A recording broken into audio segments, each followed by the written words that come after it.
Selamat pagi adik-adik. Jumpa lagi dalam Sekolah Minggu GKT Trinity bersama Loso Erda pada pagi hari ini yang akan memimpin kita dalam puji-pujian Sekolah Minggu GKT Trinity. Nah, sebelum kita memulai ibadah kita, mari bersama-sama kita satu dalam doa. Kita berdoa ya. Allah Bapa yang berkata dalam kerajaan surga, terima kasih untuk waktu dan kesempatan yang Engkau berikan bagi kami semua. Kami boleh berkumpul saat ini, di tempat ini. Kami mau bersama-sama membawa hati dan pikiran kami kepadamu ya Allah. Engkau yang menuntun dan menyertai kami. Terima kasih ya Tuhan untuk waktu dan kesempatan yang indah ini. Kiranya Tuhan yang menyertai kami, memberikan hikmat dan bijaksana untuk dapat mengerti, memahami, dan melakukan apa yang Engkau inginkan dalam kehidupan kami. Doa kami dan syukur kami naikkan hanya dalam nama anak-Mu Yesus Kristus.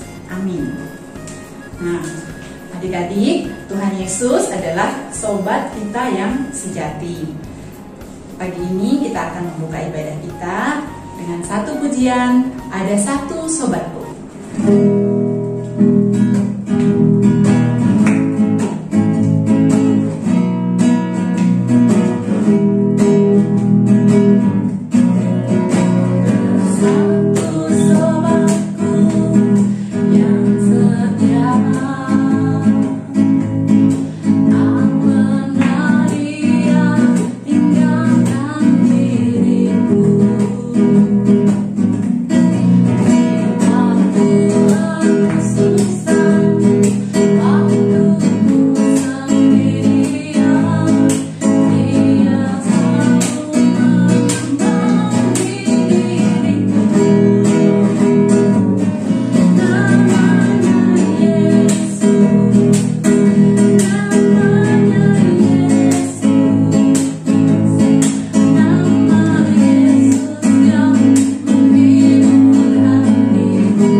Kembali kita akan memuji Tuhan dari pujian yang berjudul You Say I Am Your Treasure.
firman Tuhan.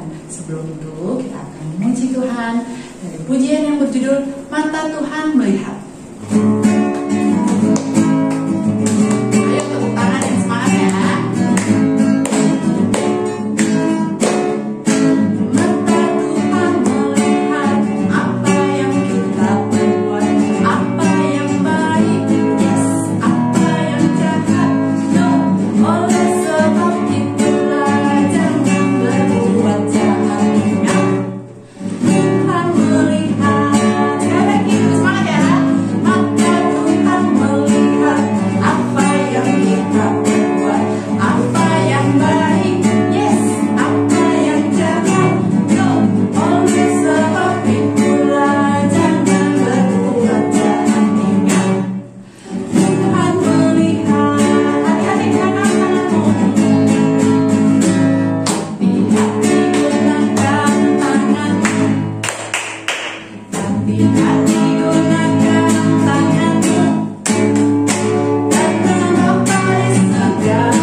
Selamat pagi adik-adik sekolah minggu diberkati oleh Tuhan. Dimanapun adik-adik sekolah minggu bisa menyaksikan pemberitaan firman Tuhan pada saat ini melalui YouTube.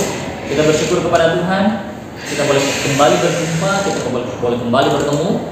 Itu bukan karena kemampuan kita, bukan karena gagah kita, sehingga kita boleh kembali belajar firman Tuhan bersama-sama.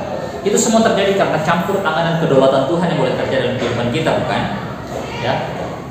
Di pertemuan-pertemuan sebelumnya kita sudah berbicara mengenai Yakub, namun hari ini di dalam beberapa kesempatan nanti ke depannya kita akan kembali bercerita mengenai Yusuf. Ya, minggu lalu, di saat yang lalu pasti adik-adik sekolah minggu sudah melihat bagaimana Yusuf itu dijual ke Mesir. Ya, hari ini kita akan berbicara mengenai Tuhan menyertai Yusuf di Mesir. Namun sebelum kita ingin belajar kebenaran firman Tuhan adik-adik sekolah minggu, terlebih khususnya kita berdoa.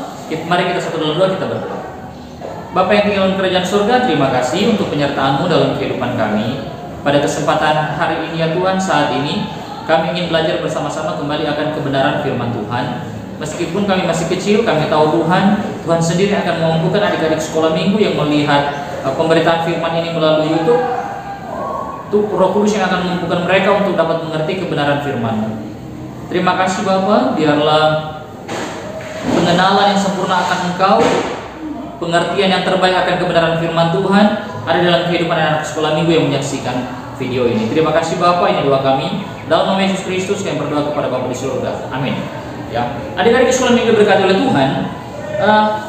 Bagaimana perasaannya adik-adik sekolah minggu jikalau mendapat suatu penyertaan? Ya, pasti senang bukan? Kehidupan kita dipimpin dan dipeliharakan oleh Tuhan.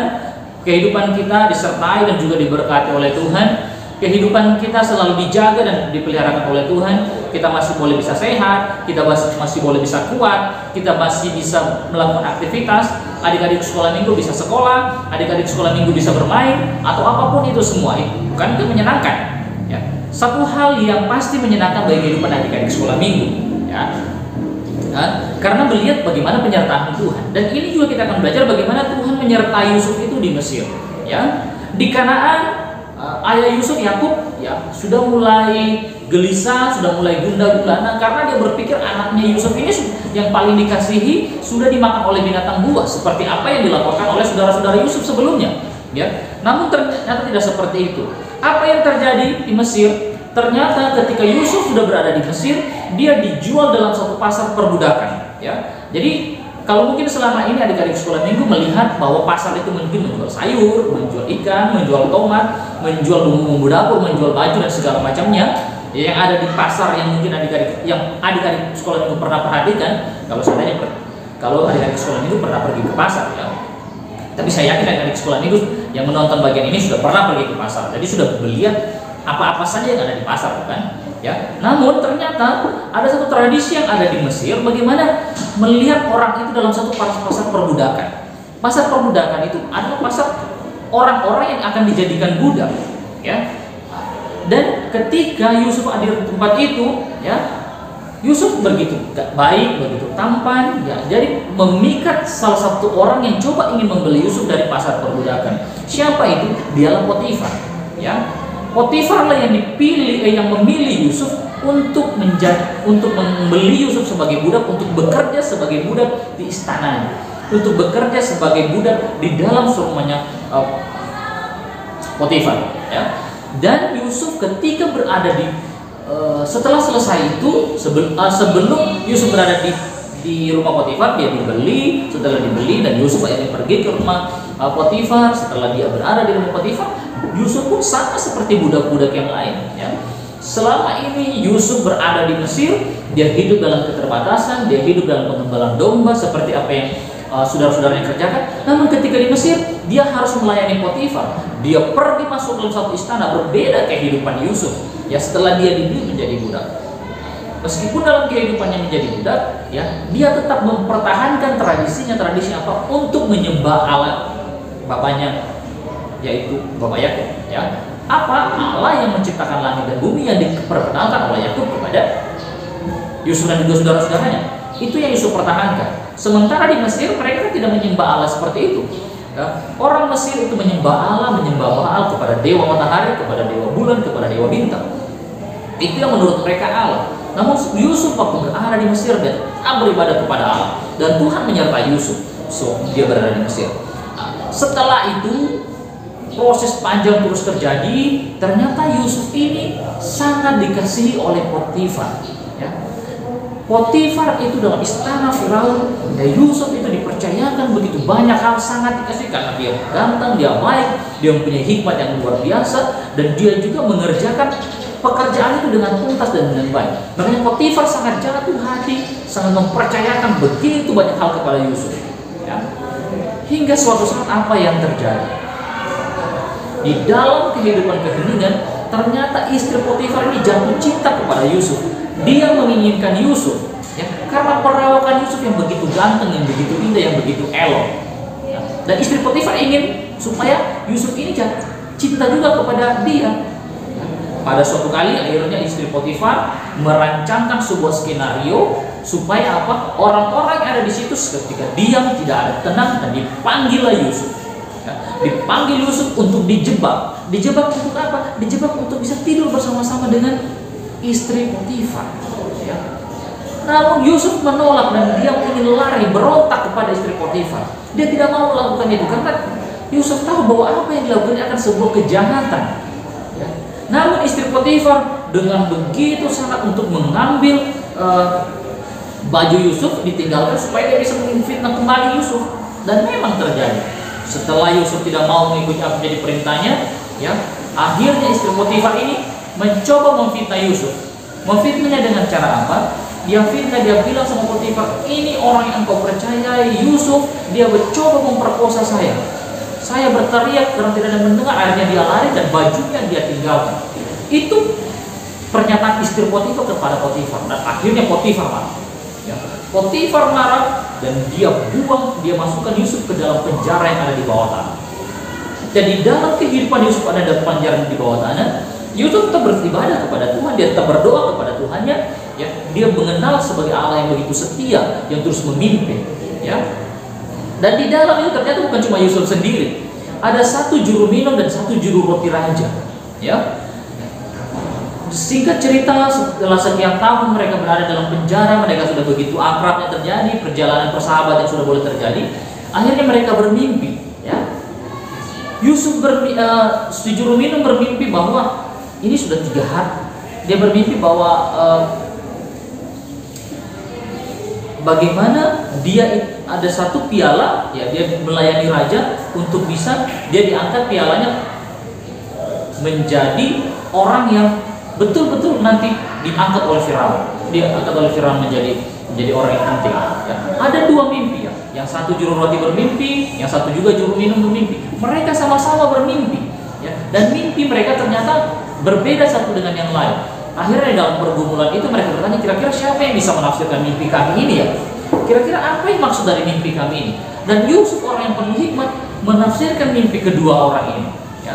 Yusuf bertanya, oh kau juru minum, 3 hari lagi nanti pesta raja ini akan Raja Firaun akan mengadakan pesta, ya. Arti dari mimpimu adalah bahwa kau akan diangkat setinggi mungkin, kau akan diangkat untuk menjadi kembali posisimu sebagai juru minum raja. Oh, masa iya?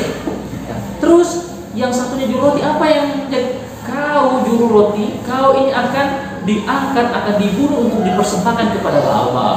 Dan memang terjadi seperti itu. Setelah 3 hari pesta, 2 orang ini diambil, 1 memang juru minum ini diangkat menjadi kembali kepada juru minum raja, tapi yang 1 ini dia diserahkan kepada Allah dan akhirnya dibunuh. Dan memang apa mimpinya Yusuf ini bisa terjadi, ya.